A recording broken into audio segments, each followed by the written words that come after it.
ਨਿਹੰਗ ਜਥੇਬੰਦੀਆਂ ਨੇ ਉਹਨਾਂ ਨੇ ਕੀਤਾ, ਚੰਗਾ ਹੋਇਆ ਚਾਹੇ ਮਾੜਾ ਹੋਇਆ, ਉਹ ਆਪਣੇ ਨੂੰ ਆਪ ਨੂੰ ਕਿਸਾਨ ਸੰਘਰਸ਼ ਮੋਰਚੇ ਤੋਂ ਅਲੱਗ ਨਾ ਕਰਨ।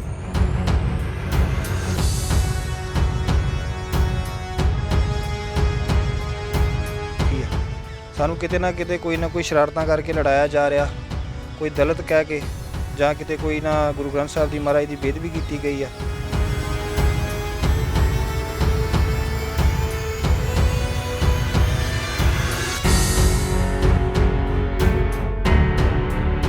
बीजेपी सरकार ਤਾਂ ਹੀ ਹਟ ਸਕਦੀ ਹੈ ਜੇ ਆਪਾਂ ਕਿਸਾਨ ਆਪਣੇ ਉਮੀਦਵਾਰ ਖੜੇ ਕਰਕੇ ਆਪਾਂ ਖੁਦ ਰਾਜ ਕਰਨ ਦੀ ਸੋਚੀਏ ਤੇ ਖੁਦ ਰਾਜ ਕਰੀਏ।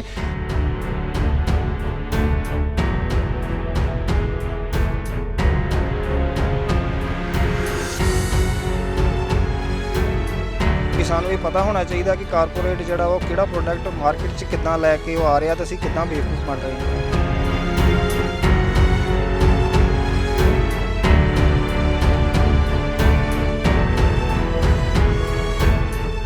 ਕਿਸਾਨ ਮੋਰਚੇ ਨੂੰ ਔਰ ਸਾਰੀਆਂ ਕਿਸਾਨ ਜਥੇਬੰਦੀਆਂ ਨੂੰ ਕਿ ਅਗਰ ਤੁਸੀਂ ਹੁਣ ਆਪਣਾ ਮੰਚ ਤਿਆਰ ਨਹੀਂ ਕਰਦੇ ਤੇ ਕੱਲ੍ਹ ਨੂੰ ਸੱਤਾ ਦੇ ਵਿੱਚ ਕੋਈ ਵੀ ਪਵੇ, ਸਾਡਾ ਫਿਰ ਉਹੀ ਹਾਲ ਹੋਣਾ।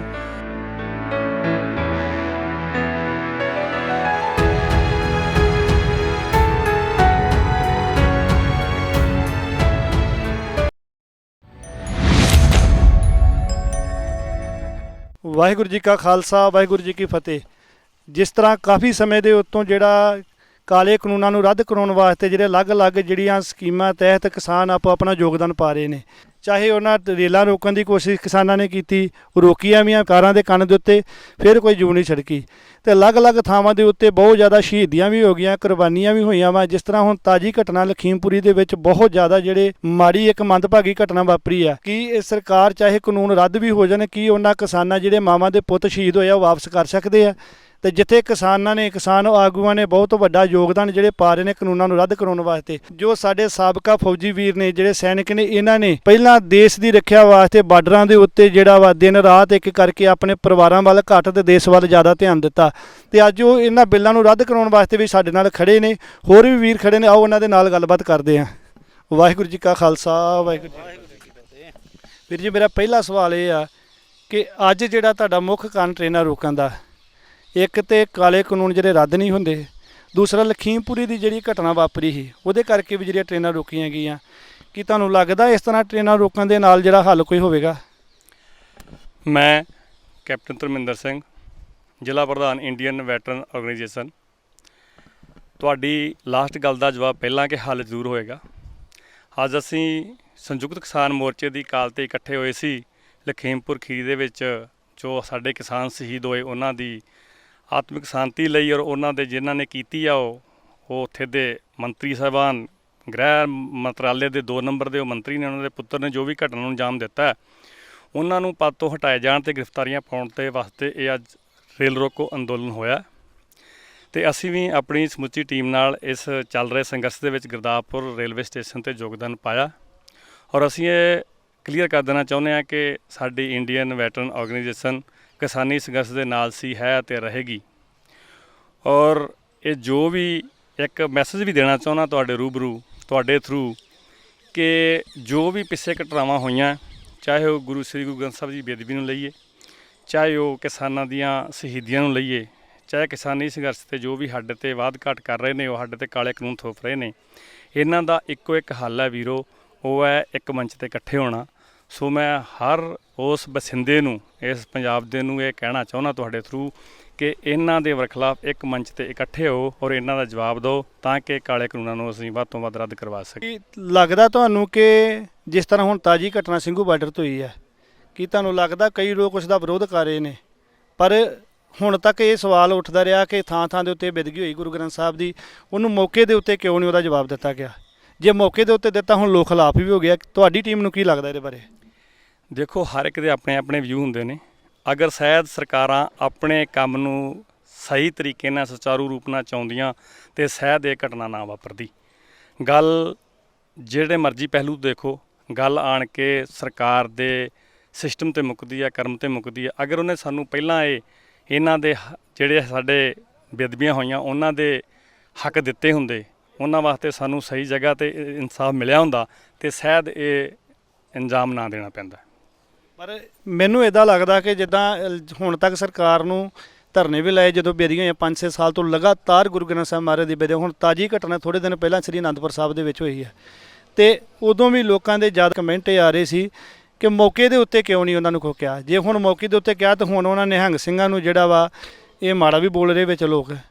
ਤਾਂ ਮੈਨੂੰ ਲੱਗਦਾ ਜੇ ਨਿਹੰਗ ਸਿੰਘ ਉੱਥੋਂ ਵਾਪਸ ਆ ਗਏ ਤੇ ਤੁਹਾਨੂੰ ਲੱਗਦਾ ਕਿ ਇਹ ਮੋਰਚਾ ਬਹੁਤ ਵੱਡਾ ਮੋਰਚੇ ਨੂੰ ਇੱਕ ਘਾਟ ਪੈ ਸਕਦੀ ਹੈ? ਦੇਖੋ, ਐਡੀ ਜਲਦੀ ਨਿਹੰਗ ਸਿੰਘ ਵਾਪਸ ਨਹੀਂ ਆਉਣਗੇ। ਅਸੀਂ ਵੀ ਅਪੀਲ ਕਰਦੇ ਹਾਂ, ਮੋਰਚਾ ਚੜ੍ਹਦੀ ਕਲਾ ਸੀ ਤੇ ਚੜ੍ਹਦੀ ਕਲਾ 'ਚ ਰਹੇਗਾ। ਰਹੀ ਗੱਲ ਬੇਅਦਬੀਆਂ ਦੀ, ਉਹਦੇ ਤੇ ਇੱਕ ਵਿਸ਼ਲੇਸ਼ਣ ਕਰਨ ਵਾਲੀ ਗੱਲ ਹੈ ਕਿ ਸਾਡੀ ਸਿਰਮੌਰ ਜਿਹੜੀ ਜਥੇਬੰਦੀ ਹੈ, ਸਾਡੇ ਧਰਮ ਦੀ ਸ਼੍ਰੋਮਣੀ ਕਮੇਟੀ, ਉਹਨੂੰ ਇਹਦੇ ਵਿੱਚ ਪਰਸਨਲ ਇਨਵੋਲਵੇਸ਼ਨ ਹੋਣਾ ਬਹੁਤ ਜ਼ਰੂਰੀ ਹੈ। ਉਹ ਹਰ ਜਗ੍ਹਾ ਤੇ ਆਪਣੇ ਤਹਿਕੀਕਾਤ ਵਧਾਏ, ਆਪਣੇ ਜਿਹੜੇ ਰਿਸੋਰਸਿਸ ਨੇ ਸਿਕਿਉਰਿਟੀ ਦੇ ਉਹ ਵਧਾਵੇ, ਤਾਂ ਕਿ ਇਹੋ ਜਿਹੀਆਂ ਘਟਨਾਵਾਂ ਅੰਜਾਮ ਹੋਣ ਤੋਂ ਪਹਿਲਾਂ ਡੱਕ ਲਈਆਂ ਜਾਣ। ਅਸੀਂ ਤਾਂ ਇਹੀ ਕਹਾਂਗੇ। ਬਾਕੀ ਹਰ ਇੱਕ ਦੇ ਆਪਣੇ ਆਪਣੇ ਵਿਊ ਹੈ, ਕੋਈ ਸੋਚਦਾ ਆਪਣਾ ਆਪਣਾ ਪਰਸੈਪਸ਼ਨ ਹੈ, ਨਜ਼ਰੀਆ ਹੈ। ਜੋ ਵੀ ਸੋਚਦਾ ਹੈ ਆਪਣੇ ਵਿਊ ਨਾਲ ਸਹੀ ਸੋਚਦਾ, ਅਤੇ ਅਸੀਂ ਵੀ ਆਪਣੇ ਵਿਊ ਨਾਲ ਸਹੀ ਇਹ ਸੋਚਦੇ ਹਾਂ ਕਿ ਜੋ ਨਿਹੰਗ ਜਥੇਬੰਦੀਆਂ ਨੇ ਉਹਨਾਂ ਨੇ ਕੀਤਾ, ਚੰਗਾ ਹੋਇਆ ਚਾਹੇ ਮਾੜਾ ਹੋਇਆ, ਉਹ ਆਪਣੇ ਆਪ ਨੂੰ ਕਿਸਾਨ ਸੰਘਰਸ਼ ਮੋਰਚੇ ਤੋਂ ਅਲੱਗ ਨਾ ਕਰਨ। ਕਿ ਇਹ ਤੁਹਾਨੂੰ ਲੱਗਦਾ ਕਿ ਟ੍ਰੇਨਾਂ ਰੋਕਣ ਦੇ ਨਾਲ ਜਿਹੜੀਆਂ ਸ਼ਹੀਦੀਆਂ ਵੀ ਹੋ ਰਹੀਆਂ ਕਿਸਾਨਾਂ ਦੀਆਂ, ਇਹ ਰੁਕ ਜਾਣਗੀਆਂ ਜਾਂ ਬਿੱਲ ਰੱਦ ਹੋਣਗੇ? ਇਸ ਤੋਂ ਅੱਗੇ ਕੋਈ ਕਾਰਵਾਈ ਨਹੀਂ ਹੋਣੀ ਚਾਹੀਦੀ? ਇਸ ਤੋਂ ਅੱਗੇ ਦੀ ਕੋਈ ਕਾਰਵਾਈ, ਕਿਸ ਤੋਂ ਵੱਡਾ ਕਦਮ ਚੁੱਕਿਆ ਜਾਏ ਜਿਹੜਾ ਵੀ ਇੰਨੇ ਸਮੇਂ ਦੇ ਉੱਤੇ ਘਰ ਛੱਡ ਕੇ ਜਿਹੜੇ ਸੜਕਾਂ ਦੇ ਉੱਤੇ ਕਿਸਾਨ ਬੈਠੇ ਵਾਪਸ ਆਪਣੀਆਂ ਫਸਲਾਂ ਸਾਂਭਣ, ਆਪਣੇ ਘਰਾਂ ਵਿੱਚ ਆਉਣ? ਅਸੀਂ ਤਾਂ ਇਹੀ ਰਿਕਵੈਸਟ ਕਰਾਂਗੇ ਸੰਯੁਕਤ ਕਿਸਾਨ ਮੋਰਚੇ ਨੂੰ ਔਰ ਸਾਰੀਆਂ ਕਿਸਾਨ ਜਥੇਬੰਦੀਆਂ ਨੂੰ ਕਿ ਅਗਰ ਤੁਸੀਂ ਹੁਣ ਆਪਣਾ ਮੰਚ ਤਿਆਰ ਨਹੀਂ ਕਰਦੇ ਤੇ ਕੱਲ੍ਹ ਨੂੰ ਸੱਤਾ ਦੇ ਵਿੱਚ ਕੋਈ ਵੀ ਬਵੇ, ਸਾਡਾ ਫਿਰ ਉਹੀ ਹਾਲ ਹੋਣਾ। ਉਹਦੇ ਨਾਲੋਂ ਪਹਿਲਾਂ ਇਹ ਜ਼ਰੂਰੀ ਹੈ ਕਿ ਅਸੀਂ ਆਪਣਾ ਮੰਚ ਤਿਆਰ ਕਰੀਏ ਔਰ ਆਪਣਾ ਹੀ ਦੇਖੋ, ਇਹ ਦਿੱਲੀ ਉਹੀ ਦਿੱਲੀ ਹੈ ਜਿਹੜੀ ਆਪਾਂ 17 ਵਾਰ ਪਹਿਲਾਂ ਜਿੱਤ ਚੁੱਕੇ ਹਾਂ। ਔਰ ਕਦੀ ਵੀ ਜਿੱਦਾਂ ਇਹ ਕਹਿੰਦੇ ਨੇ ਕਿ ਸ਼ਾਂਤੀਮਈ ਤਾਂ ਅਸੀਂ ਆਜ਼ਾਦੀ ਵੀ ਨਹੀਂ ਲਈ। ਚਲੋ ਆਪੋ ਆਪਣੇ ਵਿਚਾਰ ਹੋ ਸਕਦੇ ਆ, ਬੜੇ ਸੀਨੀਅਰ ਆਗੂ ਨੇ ਕਿਸਾਨ ਸੰਘਰਸ਼ ਮੋਰਚੇ ਦੇ, ਲੇਕਿਨ ਹੁਣ ਕਦਮ ਪੁੱਟਣ ਦਾ ਸਮਾਂ ਆ, ਆਪਣਾ ਮੰਚ ਤਿਆਰ ਕਰਨ ਦਾ ਸਮਾਂ ਆ। ਅਸੀਂ ਤਾਂ ਇਹੋ ਰਿਕੁਐਸਟ ਕਰਾਂਗੇ। ਬਹੁਤ ਬਹੁਤ ਤੁਹਾਡਾ ਧੰਨਵਾਦ। ਹੋਰ ਵੀਰ ਵੀ ਸਾਡੇ ਨਾਲ ਖੜੇ, ਉਹਨਾਂ ਦੇ ਨਾਲ ਵੀ ਗੱਲਬਾਤ ਕਰਾਂਗੇ। ਖਾਲਸਾ ਜੀ, ਤੁਹਾਡਾ ਕੀ ਵਿਚਾਰ ਹੈ ਇਹਦੇ ਬਾਰੇ ਕਿ ਜੇ ਇਹ ਟ੍ਰੇਨਾਂ ਰੋਕ ਰਹੇ ਆ, ਇਹਦੇ ਨਾਲ ਤੁਹਾਨੂੰ ਲੱਗਦਾ ਕਿ ਜਿਸ ਤੋਂ ਕੋਈ ਵੱਡਾ ਕਦਮ ਨਾ ਚੁੱਕਿਆ ਤੇ ਕਿਸਾਨਾਂ ਦਾ ਜਿਹੜਾ ਕੋਈ ਹੱਲ ਹੋ ਸਕਦਾ? ਆਓ ਪਹਿਲਾਂ ਜੀ ਫਤਿਹ ਬੁਲਾਈਏ। ਵਾਹਿਗੁਰੂ ਜੀ ਕਾ ਖਾਲਸਾ, ਵਾਹਿਗੁਰੂ ਜੀ ਕੀ ਫਤਿਹ। ਕੈਪਟਨ ਸਾਹਿਬ ਨੇ ਤੁਹਾਨੂੰ ਦੱਸਿਆ ਹੀ ਆ ਕਿ ਜਿੰਨਾ ਚਿਰ ਅਸੀਂ ਇਕੱਠੇ ਨਹੀਂ ਹੁੰਦੇ, ਸ਼ਾਇਦ ਸਾਡੀ ਕੋਈ ਵੀ ਪ੍ਰਾਪਤੀ ਜਿਹੜੀ ਆ ਉਹ ਔਖੀ ਆ। ਸਾਨੂੰ ਕਿਤੇ ਨਾ ਕਿਤੇ ਕੋਈ ਨਾ ਕੋਈ ਸ਼ਰਾਰਤਾਂ ਕਰਕੇ ਲੜਾਇਆ ਜਾ ਰਿਹਾ, ਕੋਈ ਦਲਿਤ ਕਹਿ ਕੇ, ਜਾਂ ਕਿਤੇ ਕੋਈ ਨਾ ਗੁਰੂ ਗ੍ਰੰਥ ਸਾਹਿਬ ਦੀ ਮਹਾਰਾਜ ਦੀ ਬੇਅਦਬੀ ਕੀਤੀ ਗਈ ਆ। ਇਹ ਕਿਤੇ ਨਾ ਕਿਤੇ ਸਾਰੇ ਸੰਕੇਤ ਜਿਹੜੇ ਆ ਤੁਹਾਨੂੰ ਸੰਯੁਕਤ ਮੋਰਚਾ ਜਿਹੜਾ ਲੱਗਿਆ ਹੋਇਆ, ਉਹਨੂੰ ਕਿਤੇ ਨਾ ਕਿਤੇ ਸਾਰਾ ਇਹ ਸ਼ਰਾਰਤੀ ਅੰਸਰ ਜਿਹੜੇ ਖਰਾਬ ਕਰਨ ਦੀ ਕੋਸ਼ਿਸ਼ ਕਰ ਰਹੇ ਆ। ਔਰ ਮੈਂ ਤੁਹਾਡੇ ਮੀਡੀਆ ਰਾਹੀਂ ਇਹੀ ਬੇਨਤੀ ਕਰਨਾ ਚਾਹੁੰਦਾ ਕਿ ਇਹ ਆਪ ਸਾਰੇ ਜਿਹੜੇ ਆਗੂ ਆ ਸਮਝਦਾਰ ਹੋ ਕੇ ਇੱਕ ਮੰਚ ਤੇ ਆ ਜਾਣ ਤੇ ਸਾਨੂੰ ਇਹ ਪ੍ਰਾਪਤੀ ਜਿਹੜੀ ਆ ਛੇਤੀ ਹੋ ਸਕਦੀ ਆ। ਨਹੀਂ ਤੇ ਹੋ ਸਕਦਾ ਇਸ ਤੋਂ ਵੀ ਵੱਧ ਉਹ ਸ਼ਰਾਰਤਾਂ ਕਰਨ। ਸੋ ਸਾਨੂੰ ਸੁਚੇਤ ਹੋਣ ਦੀ ਲੋੜ ਆ, ਤੇ ਮੈਂ ਤਾਂ ਇਹੀ ਕਹਾਂਗਾ ਸੁਚੇਤ ਹੋ ਕੇ ਆਪਣੀ ਲੜਾਈ ਲੜੀ ਜਾਵੇ। ਕੀ ਤੁਹਾਨੂੰ ਲੱਗਦਾ ਕਿ ਵੱਡਾ ਸਵਾਲ ਇਹ ਤੋਂ ਤੁਹਾਡੀ ਗੱਲ ਚੋਂ ਨਿਕਲਦਾ ਲੱਗਦਾ ਤੁਹਾਨੂੰ ਕਿ ਜਿਹੜੇ ਕਿਸਾਨ ਆਗੂ ਇੱਕ ਮੰਚ ਤੇ ਨਹੀਂ ਹਨ? ਕਿਤੇ ਨਾ ਕਿਤੇ ਲੱਗਦਾ ਹੈ ਕਿ ਕੋਈ ਨਾ ਕੋਈ ਛੋਟੀ ਮੋਟੀ ਜਿਹੜੀ ਆ ਇਹਨਾਂ ਦੇ ਵਿੱਚ ਤਕਰਾਰ ਜਿਹੜੀ ਆ ਇਹਨਾਂ ਨੂੰ ਅਲੱਗ ਕਰਨ ਦੀ ਕੋਸ਼ਿਸ਼ ਕਰ ਰਹੀ ਹੈ। ਕਿਤੇ ਸ਼ਰਾਰਤਾਂ ਵੀ ਹੋ ਰਹੀਆਂ, ਪਰ ਇਹਨਾਂ ਨੂੰ ਖੁਦ ਹੀ ਸਮਝਣਾ ਚਾਹੀਦਾ ਜੇ ਅਸੀਂ ਬਿੱਲ ਰੱਦ ਕਰਾਉਣੇ ਆ ਤਾਂ ਸਾਨੂੰ ਇਕੱਠੇ ਹੋਣਾ ਪਏਗਾ। ਸੋ ਮੈਂ ਇਹ ਪੁਰਜ਼ੋਰ ਅਪੀਲ ਕਰਦਾ ਸਾਰੇ ਹੀ ਸੰਯੁਕਤ ਮੋਰਚੇ ਦੇ ਜਿੰਨੇ ਵੀ ਕਿਸਾਨ ਆਗੂ ਹੈਗੇ ਆ, ਆਪਾਂ ਇੱਕ ਮੰਚ ਤੇ ਇਕੱਠੇ ਹੋਈਏ, ਕਿਉਂਕਿ ਆਪਣੇ ਲਾਗੇ ਹੀ ਇੱਕ ਹੋਰ ਮੋਰਚਾ ਲੱਗਾ ਹੋਇਆ, ਬਹੁਤ ਦੂਰ ਨਹੀਂ ਆ, ਤੇ ਜੇ ਅਸੀਂ ਸੁਹਿਰਦ ਹੋਈਏ ਤਾਂ ਸ਼ਾਇਦ ਇੱਕ ਵੀ ਹੋ ਸਕਦਾ। ਸੋ ਇਹ ਕਿਤੇ ਨਾ ਕਿਤੇ ਸੰਕੇਤ ਸਾਡੀ ਈਰਖਾ ਜਾਂ ਹਉਮੈ ਆ ਜਿਹੜੀ ਅੱਗੇ ਸਾਨੂੰ ਆਉਣ ਨਹੀਂ ਦੇ ਰਹੀ। ਸੋ ਇਸ ਨੂੰ ਤਿਆਗ ਕੇ ਆਪਾਂ ਇਹੀ ਕੋਸ਼ਿਸ਼ ਕਰੀਏ ਕਿ ਆਪਾਂ ਪਹਿਲਾਂ ਇਕੱਠੇ ਹੋਈਏ ਤੇ ਫਿਰ ਹੀ ਸਾਨੂੰ ਕੋਈ ਪ੍ਰਾਪਤੀ ਹੋ ਸਕਦੀ ਹੈ। ਇਸ ਤਰ੍ਹਾਂ ਕੈਪਟਨ ਸਾਹਿਬ ਉਹਨਾਂ ਨੇ ਦੱਸਿਆ ਕਿ ਇਸ ਤੋਂ ਵੱਡਾ ਤੁਹਾਡਾ ਕੀ ਰਾਇ ਆ ਕਿ ਇਸ ਤੋਂ ਵੱਡਾ ਕੋਈ ਕਦਮ ਚੁੱਕਿਆ ਜਾਵੇ ਜਿਹਦੇ ਨਾਲ ਕਿ ਇਹ ਛੇਤੀ ਜਿਹੜਾ ਇਹਦਾ ਕਾਨੂੰਨ ਰੱਦ ਹੋ ਜਾਣ ਤੇ ਇਹਦਾ ਹੱਲ ਛੇਤੀ ਹੋ ਜਾਵੇ? ਸਾਡੀ ਕੰਟਰੀ ਦੇ ਵਿੱਚ 500 ਤੋਂ ਵੱਧ ਕਾਰਪੋਰੇਟ ਘਰਾਣੇ ਆ। ਜੇ ਅਸੀਂ ਚੁੰਡੀ ਉਹਨੂੰ ਚੱਜ ਦੇ ਥਾਂ ਵੱਢਾਂਗੇ ਜਿੱਥੇ ਪੀੜ ਹੋਵੇ ਤੇ ਸ਼ਾਇਦ ਉਹ ਛੇਤੀ ਇਸ ਚੀਜ਼ ਨੂੰ ਮੰਨਣ ਲਈ ਤਿਆਰ ਹੋ ਜਾਣਗੇ। ਮੋਰਚੇ ਤੇ ਸਾਡੇ ਲੱਗੇ ਹੋਏ ਆ, ਜਿੰਨੇ ਉਹਦੇ ਪ੍ਰੋਡਕਟ ਆ ਮੈਂ ਕਹਿੰਦਾ ਵੀ ਉਹਨਾਂ ਨੂੰ ਬੈਨ ਕੀਤਾ ਜਾਵੇ। ਆਪ ਹੀ ਸਾਨੂੰ ਸਾਰਿਆਂ ਨੂੰ ਸੋਚਣਾ ਪਏਗਾ। ਅਸੀਂ ਇੱਥੋਂ ਮੋਰਚੇ 'ਚੋਂ ਨਿਕਲਦੇ ਹਾਂ ਤੇ ਜਾ ਕੇ ਰਿਲਾਇੰਸ ਦੇ ਪੰਪ 'ਤੇ ਤੇਲ ਪਵਾ ਰਹੇ ਹੁੰਦੇ ਹਾਂ। ਉਹਨਾਂ ਦਾ ਇੱਕ ਪ੍ਰੋਡਕਟ ਨਹੀਂ, ਤਕਰੀਬਨ 500 ਪ੍ਰੋਡਕਟ ਆ। ਔਰ ਮੇਰੇ ਖਿਆਲ ਦੇ ਵਿੱਚ ਸਾਨੂੰ ਉਹ ਜਾਣੂ ਆਪਣੇ ਆਪ 'ਚ ਪਤਾ ਹੋਣਾ ਚਾਹੀਦਾ ਕਿ ਅਸੀਂ ਕਿਸ ਦੁਕਾਨ 'ਤੇ ਖੜ੍ਹੇ ਹਾਂ ਔਰ ਕਿਹੜੀ ਚੀਜ਼ ਲੈ ਰਹੇ ਹਾਂ।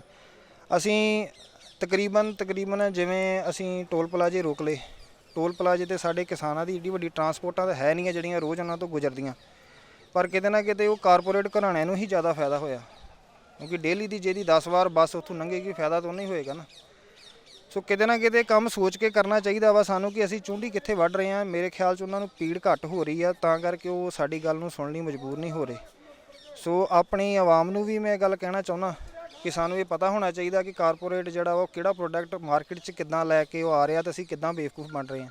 ਹੋਰ ਵੀ ਵੀਰ ਜੀ ਆਪਣੇ ਨਾਲ ਖੜੇ ਨੇ, ਉਹਨਾਂ ਨੂੰ ਵੀ ਇੱਕ ਸਵਾਲ ਕਰਦੇ ਹਾਂ। ਵੀਰ ਜੀ ਤੁਸੀਂ ਸਾਨੂੰ ਇਹ ਦੱਸੋ ਕਿ ਜੇ ਇਲੈਕਸ਼ਨ ਦੇ ਵਿੱਚ ਕਿਸਾਨ ਜਿਹੜੀਆਂ ਜਥੇਬੰਦੀਆਂ ਉਹ ਇਕੱਠੀਆਂ ਹੁੰਦੀਆਂ ਨੇ, ਕੀ ਇਹ ਇੱਕ ਮੰਚ ਦੇ ਉੱਤੇ ਆਪਣੀ ਇੱਕ ਪਾਰਟੀ ਬਣਾ ਕੇ ਕਿਸਾਨ ਜਥੇਬੰਦੀਆਂ ਇਲੈਕਸ਼ਨ ਲੜ ਸਕਦੀਆਂ? ਬਿਲਕੁਲ ਜੀ, ਸਾਡੀਆਂ ਜਿੰਨੇ ਵੀ ਕਿਸਾਨ ਜਥੇਬੰਦੀਆਂ 32 ਕਿਸਾਨ ਜਥੇਬੰਦੀਆਂ ਨੇ, ਜੇ ਸਾਡੇ 117 ਉਮੀਦਵਾਰ ਸਾਡੇ ਇਲੈਕਸ਼ਨ ਲੜਨੇ ਆ ਜਦੋਂ, ਤੇ 32 ਕਿਸਾਨ ਜਥੇਬੰਦੀਆਂ ਇੱਕ ਮੰਚ ਤੇ ਇਕੱਠੀਆਂ ਹੋ ਕਰਕੇ ਆਪਣੇ ਆਪਣੇ ਉਮੀਦਵਾਰ ਸਹਿਮਤੀ ਦੇ ਨਾਲ ਖੜੇ ਕਰਨ। ਆਪਣੇ ਆਪਣੇ ਇਲਾਕਿਆਂ ਵਿੱਚੋਂ ਜਿਹੜੇ ਇਲਾਕੇ ਵਿੱਚ ਜਿਹੜੀ ਜਥੇਬੰਦੀ ਦਾ ਜ਼ਿਆਦਾ ਪਸਾਰ ਹੈ ਉਸ ਇਲਾਕੇ ਵਿੱਚ ਉਹ ਜਥੇਬੰਦੀ ਆਪਣਾ ਉਮੀਦਵਾਰ ਖੜਾ ਕਰੇ, ਦੂਸਰੇ ਜਥੇਬੰਦੀ ਜਿਹੜੀ ਆ ਉਹ ਉਹਦੇ ਵਿੱਚ ਆਪਣਾ ਉਮੀਦਵਾਰ ਨਾ ਖੜਾ ਕਰੇ। ਸਾਰੇ ਇੱਕ ਜਿਵੇਂ ਐਮਐਲਏ ਦੀ ਇੱਕ ਸੀਟ ਹੈ, ਇੱਕ ਸੀਟ ਦੇ ਉੱਪਰ ਇੱਕ ਹੀ ਐਮਐਲਏ ਦੀ ਸੀਟ ਦੇ ਉੱਪਰ ਇੱਕ ਉਮੀਦਵਾਰ ਕਿਸਾਨੀ ਵੱਲੋਂ ਖੜਾ ਹੋਵੇ ਤੇ ਸਾਰੀਆਂ ਜਥੇਬੰਦੀਆਂ ਰਲ ਕੇ ਉਹਨੂੰ ਵੋਟ ਪਵਾਉਣ ਤੇ ਉਸ ਨੂੰ ਜਿਤਾਉਣ। ਇਹ ਮਸਲਾ ਤਾਂ ਹੱਲ ਹੋ ਸਕਦਾ, ਨਾ ਕਿ ਅਲੱਗ-ਅਲੱਗ ਜਥੇਬੰਦੀ ਆਪਣਾ ਆਪਣਾ ਉਮੀਦਵਾਰ। ਜਦ ਕਿ ਸਾਡਾ ਮੇਨ ਮਸਲਾ ਸੈਂਟਰ ਗਵਰਨਮੈਂਟ ਦੇ ਨਾਲ ਬੀਜੇਪੀ ਸਰਕਾਰ ਨੂੰ ਹਟਾਉਣ ਦਾ ਹੈ। ਬੀਜੇਪੀ ਸਰਕਾਰ ਤਾਂ ਹੀ ਹਟ ਸਕਦੀ ਹੈ ਜੇ ਆਪਾਂ ਕਿਸਾਨ ਆਪਣੇ ਉਮੀਦਵਾਰ ਖੜੇ ਕਰਕੇ ਆਪਾਂ ਖੁਦ ਰਾਜ ਕਰਨ ਦੀ ਸੋਚੀਏ ਤੇ ਖੁਦ ਰਾਜ ਕਰੀਏ, ਤੇ ਤਾਂ ਹੀ ਆਪਾਂ ਬਾਬਾ ਬਘੇਲ ਸਿੰਘ ਵਾਲਾ ਜਿਹੜਾ ਰਾਜ ਆ ਉਹ ਪੰਜਾਬ ਵਿੱਚ ਤੇ ਪੂਰੇ ਹਿੰਦੁਸਤਾਨ ਵਿੱਚ ਲੈ ਕੇ ਆ ਸਕਦੇ। ਮੈਂ ਤੁਹਾਡੀ ਗੱਲ ਟੋਕਦਾ, ਬਾਬਾ ਬਘੇਲ ਸਿੰਘ ਵਾਲਾ ਰਾਜ ਜਿਹੜਾ ਇਹਦਾ ਧਰਨਿਆਂ ਦੇ ਨਾਲ ਨਹੀਂ ਹੋਇਆ। ਸਤਿਗੁਰੂ ਦੀ ਬਾਣੀ ਇਸ ਚੀਜ਼ ਦੀ ਗਵਾਹੀ ਭਰਦੀ ਹੈ, ਸ਼ਸਤਰਨ ਕੇ ਅਧੀਨ ਹੈ ਰਾਜ। ਬਿਲਕੁਲ ਜੀ, ਤੇ ਅਜੇ ਤੱਕ ਇਹੀ ਚੱਲ ਰਿਹਾ, ਸ਼ਾਂਤਮਈ ਸ਼ਾਂਤਮਈ ਸ਼ਾਂਤਮਈ। ਉਹਦੇ ਵੱਲ ਤਾਂ ਕਿਸੇ ਦਾ ਖਿਆਲ ਨਹੀਂ ਕਿ ਤੁਸੀਂ ਚਾਹੁੰਦੇ ਹੋ ਸਭ ਕੁਝ ਹੋਵੇ। ਬਿਲਕੁਲ ਜੀ, ਅਸੀਂ ਇਸ ਦੇ ਨਾਲ ਬਿਲਕੁਲ ਸਹਿਮਤ ਹਾਂ ਤੇ ਸਹਿਮਤ ਰਵਾਂਗੇ ਕਿ ਸ਼ਸਤਰਨ ਤੋਂ ਬਿਨਾ ਰਾਜ ਨਹੀਂ ਹੈ। ਪਰ ਇਸ ਟਾਈਮ ਮੌਜੂਦਾ ਜੋ ਹਾਲਾਤ ਹੈ, ਉਸ ਟਾਈਮ ਉਦੋਂ ਰਾਜ ਸੀਗਾ ਸ਼ਸਤਰਾਂ ਵਾਲਾ, ਉਦੋਂ ਰਾਜ ਸ਼ਸਤਰ ਦੇ ਨਾਲ ਸੀ ਮਿਲਦਾ ਸੀ। ਪਰ ਹੁਣ ਜਿਹੜਾ ਮੌਜੂਦਾ ਹਾਲਾਤ ਹੈ, ਹੁਣ ਸਿਰਫ ਰਾਜ ਸ਼ਸਤਰ ਨਾਲ ਇਕੱਲੇ ਨਾਲ ਨਹੀਂ ਮਿਲਦਾ। ਹੁਣ ਸਾਨੂੰ ਵੋਟ ਦੀ ਜ਼ਰੂਰਤ ਪੈਂਦੀ ਹੈ, ਸਾਨੂੰ ਵੋਟ ਬੈਂਕ ਜ਼ਰੂਰੀ ਹੈ। ਇਕੱਲੇ ਸ਼ਸਤਰ ਨਾਲ ਸਾਨੂੰ ਹੁਣ ਇਸ ਟਾਈਮ ਮੌਜੂਦਾ ਹਾਲਾਤ ਵਿੱਚ ਰਾਜ ਨਹੀਂ ਮਿਲਣਾ, ਸਾਨੂੰ ਵੋਟ ਵੀ ਜ਼ਰੂਰੀ ਹੈ। ਸਭ ਤੋਂ ਪਹਿਲਾ ਹੱਕ ਸਾਡਾ ਅਧਿਕਾਰ ਵੋਟ ਹੈ। ਜਿੰਨੀ ਵੱਧ ਵੋਟ ਹੋਊਗੀ ਸਾਡੇ ਹੱਥ ਰਾਜ ਤਾਂ ਆ ਸਕਦਾ। ਇਕੱਲੇ ਸ਼ਸਤਰ ਨਾਲ ਸਾਡਾ ਮਸਲਾ ਵਿਗੜ ਸਕਦਾ ਹੈ। ਅਸੀਂ ਹੋਰ ਮਸਲਿਆਂ ਜਿਵੇਂ ਕਿ ਨਿਹੰਗ ਸਿੰਘਾਂ ਨੇ ਉੱਥੇ ਕੀਤਾ, ਆਪਣਾ ਮਸਲਾ ਆਪ ਹੱਲ ਕੀਤਾ। ਜਦੋਂ ਤੱਕ ਪਿਛਲੇ 7 ਸਾਲ ਤੋਂ ਸਾਨੂੰ ਗੁਰੂ ਸਾਹਿਬ ਦੀਆਂ ਬੇਅਦਬੀਆਂ ਦੇ ਹੱਲ ਨਹੀਂ ਸੀ ਮਿਲ ਰਹੇ, ਅਸੀਂ ਆਪਣਾ ਸਾਡੇ ਨਿਹੰਗ ਸਿੰਘਾਂ ਨੇ ਆਪਣੇ ਬਲਬੂਤੇ ਨਾਲ ਗੁਰੂ ਸਾਹਿਬ ਦੀ ਕਿਰਪਾ ਦੇ ਨਾਲ ਉਸ ਦੁਸ਼ਟ ਨੂੰ, ਉਸ ਦੋਸ਼ੀ ਨੂੰ ਸਜ਼ਾ ਦਿੱਤੀ ਹੈ। ਇਹੀ ਸਾਡਾ ਹੱਲ ਹੈ। ਪਰ ਰਾਜ ਲੈਣ ਵਾਸਤੇ ਸਾਨੂੰ ਵੋਟ ਦੀ ਜ਼ਰੂਰੀ ਹੈ, ਵੋਟ ਬੈਂਕ ਸਾਡਾ ਹੋਣਾ ਜ਼ਰੂਰੀ ਹੈ ਤੇ ਕਿਸਾਨ ਜਥੇਬੰਦੀਆਂ ਇਹ ਵੋਟ ਬੈਂਕ ਰਾਹੀਂ ਜਿੱਤ ਸਕਦੀਆਂ, ਸਾਡਾ ਦਾਅਵਾ ਹੈ। ਤੇ ਇਹ ਆਪਾਂ ਉਮੀਦ ਵੀ ਕਰਦੇ ਹਾਂ ਤੇ ਵਾਅਦਾ ਵੀ ਕਰਦੇ ਹਾਂ ਕਿ ਆਉਣ ਵਾਲੇ ਸਮੇਂ ਵਿੱਚ ਵੱਧ ਤੋਂ ਵੱਧ ਕਿਸਾਨ ਜਥੇਬੰਦੀਆਂ ਜਿਹੜੀਆਂ ਉਮੀਦਵਾਰ ਖੜੇ ਕਰਨਗੀਆਂ ਤੇ ਆਪਣੇ ਪੂਰੇ ਹਿੰਦੁਸਤਾਨ ਦੇ ਵਿੱਚ ਕਿਸਾਨੀ ਰਾਜ ਹੋਵੇਗਾ। ਪਰ ਇਹਦੇ ਵਾਸਤੇ ਸਮੇਂ ਦੀ ਲੋੜ ਹੈ। ਸਮਾਂ ਆਉਣ ਵਾਲੇ ਟਾਈਮ ਵਿੱਚ ਆਪਣੇ ਆਪ ਇਹਨਾਂ ਦਾ ਪਤਾ ਲੱਗ ਜਾਏਗਾ ਜੀ। ਬਹੁਤ ਬਹੁਤ ਧੰਨਵਾਦ। ਜਿਸ ਤਰ੍ਹਾਂ ਬਹੁਤ ਵਧੀਆ ਦੱਸਿਆ ਵੀਰ ਜੀ ਨੇ ਕਿ ਸ਼ਸਤਰਾਂ ਦੇ ਨਾਲ ਨਾਲ ਜਿਹੜਾ ਇੱਕ ਵੋਟ ਬੈਂਕਿੰਗ ਉਹ ਵੀ ਜ਼ਰੂਰੀ ਆ, ਤੇ ਕਿਸਾਨ ਜਥੇਬੰਦੀਆਂ ਇੱਕ ਹੋ ਕੇ ਆਪਣੀ ਇਲੈਕਸ਼ਨ ਲੜਨ, ਇੱਕ ਪਾਰਟੀ ਖੜੀ ਕਰਨ, ਉਹਦੇ ਵਿੱਚ ਆਪਣੇ ਵਧੀਆ ਆਗੂ ਜਿਹੜੇ ਖੜੇ ਕਰਨ, ਉਹਨਾਂ ਨੂੰ ਆਪੋ ਆਪਣੀ ਸੀਟ ਤੋਂ ਜਿਤਾਉਣ, ਤਾਂ ਕਿ ਆਪਣੇ ਕੋਲ ਜਿਹੜੀ ਇੱਕ ਧਰਨਿਆਂ ਤੋਂ ਇਲਾਵਾ ਇੱਕ ਸਾਡੇ ਕੋਲ ਆਪਣੀ ਪਾਵਰ, ਜੇ ਸਰਕਾਰਾਂ ਦੇ ਅੱਗੇ ਧਰਨੇ ਲਾ ਕੇ ਦਿਖਾਉਂਦੇ ਸਰਕਾਰ ਹੀ ਆਪਣੀ ਹੋਵੇ। ਕਿਉਂਕਿ ਬਾਣੀ ਦੇ ਵਿੱਚ ਲਿਖਿਆ ਜਿਸੀ ਕੀ ਸਰਕਾਰ ਤਿਸੀ ਹੀ ਕਾ ਸਭ ਕੋਏ। ਜੇ ਸਰਕਾਰ ਆਪਣੀ ਕਿਸਾਨਾਂ ਦੀ ਬਣ ਗਈ ਤੇ ਫਿਰ ਸਾਨੂੰ ਧਰਨੇ ਲਾਉਣ ਦੀ ਲੋੜ ਨਹੀਂ, ਇਹਨਾਂ ਕੋਲ ਮੰਗਣ ਦੀ ਲੋੜ ਨਹੀਂ, ਆਪਣੇ ਆਪ ਹੀ ਸਾਰਾ ਕੁਝ ਮਿਲ ਸਕਦਾ। ਕਿਸਾਨ ਜਿਹੜਾ ਮੈਂ ਇੱਕ ਗੱਲ ਕਹਾਂਗਾ ਕਿ ਹਰ ਇੱਕ ਚੀਜ਼ ਘਰ ਦੇ ਵਿੱਚ ਆਪਣੇ ਪੈਦਾ ਕਰ ਸਕਦਾ, ਆਪਣੀ ਜ਼ਮੀਨ ਦੇ ਵਿੱਚ। ਇੱਕ ਨਮਕ ਨੂੰ ਛੱਡ ਕੇ, ਲੂਣ ਨੂੰ ਛੱਡ ਕੇ ਹਰ ਇੱਕ ਚੀਜ਼ ਘਰ ਦੇ ਵਿੱਚ ਹੀ ਪੈਦਾ ਕਰਨੀ ਸ਼ੁਰੂ ਕਰ ਦੇਵੇ ਤੇ ਇਹਨਾਂ ਜਿਹੜਾ ਕਾਰਪੋਰੇਟ ਘਰਾਣਿਆਂ ਨੂੰ ਆਪਣੇ ਆਪ ਹੀ ਉਹਨਾਂ ਦਾ ਜਿਹੜਾ ਵਾ ਉਹ ਮੱਤ ਜਿਹੜੀ ਟਿਕਾਣੇ ਤੇ ਆਈ ਨਹੀਂ। ਜਦੋਂ ਕੋਈ ਚੀਜ਼ ਵਿਕੇ ਨਾ, ਜਿਹੜੇ ਉਹਨਾਂ ਦੇ ਬਿਜ਼ਨਸ ਦਿਨੋਂ ਦਿਨ ਠੱਪ ਹੋਣੇ ਸ਼ੁਰੂ ਹੋ ਗਏ। ਤੇ ਵੱਡੀ ਗੱਲ ਇੱਥੋਂ ਅੱਜ ਵੀ ਇਹ ਨਿਕਲ ਕੇ ਆਈ ਆ ਕਿ ਕਿਸਾਨਾਂ ਦੇ ਵਿੱਚ ਕਿਤੇ ਨਾ ਕਿਤੇ ਲੱਗ ਰਿਹਾ ਹੈ, ਜ਼ਿਆਦਾ ਨਹੀਂ ਕਿਤੇ ਨਾ ਕਿਤੇ ਵੀ ਵਿੱਚ ਕੋਈ ਸ਼ਰਾਰਤੀ ਅਨਸਰ ਜਿਹੜੀ ਆ ਫੁੱਟ ਪਾਉਣ ਦੀ ਕੋਸ਼ਿਸ਼ ਕਰ ਰਹੇ ਆ। ਪਰ ਆਪਣੇ ਸਾਬਕਾ ਸੈਨਿਕਾਂ ਦੇ ਜਥੇਬੰਦੀ ਵੱਲੋਂ, ਵੀਰ ਜੀ ਹੋਣਾ ਵੱਲੋਂ, ਸਾਰਿਆਂ ਵੱਲੋਂ ਇਹੀ ਦੱਸਿਆ ਜਾ ਰਿਹਾ ਕਿ ਕਿਸਾਨਾਂ ਨੂੰ ਇਹ ਹੈ ਕਿ ਇਹਨਾਂ ਸਾਜ਼ਿਸ਼ਾਂ ਤੋਂ ਉੱਪਰ ਉੱਠ ਕੇ ਜਿਹੜਾ ਮੋਰਚੇ ਵੱਲ ਜਿਹੜਾ ਮੇਨ ਮੁੱਦਾ ਵਾ ਕਾਨੂੰਨਾਂ ਨੂੰ ਰੱਦ ਕਰਾਉਣਾ, ਤਾਂ ਕਿ ਉਹ ਰੱਦ ਹੋ ਕੇ ਜਿਹੜੇ ਸਾਰੇ ਕਿਸਾਨ ਆਪੋ ਆਪਣੇ ਘਰਾਂ ਨੂੰ ਆ ਸਕਣ ਦਿੱਲੀ ਸੜਕਾਂ ਦੇ ਉੱਤੋਂ। ਤੇ ਜਿਹੜੀਆਂ ਦਿਨ ਬ ਦਿਨ ਜਿਹੜੀਆਂ ਪਿਛਲੇ ਦਿਨੀ ਜਿਸ ਤਰ੍ਹਾਂ ਲਖੀਮਪੁਰੀ ਵਿੱਚ ਜਾਂ ਹੋਰ ਜਗ੍ਹਾ ਦੇ ਉੱਤੇ ਇੰਨੇ ਕਿਸਾਨ ਸ਼ਹੀਦ ਹੋ ਰਹੇ ਨੇ, ਉਹ ਸ਼ਹੀਦੀਆਂ ਰੋਕਣ ਤੇ ਸਾਰੇ ਕਿਸਾਨ ਆਪਣੇ ਘਰਾਂ ਨੂੰ ਆ ਸਕਣ।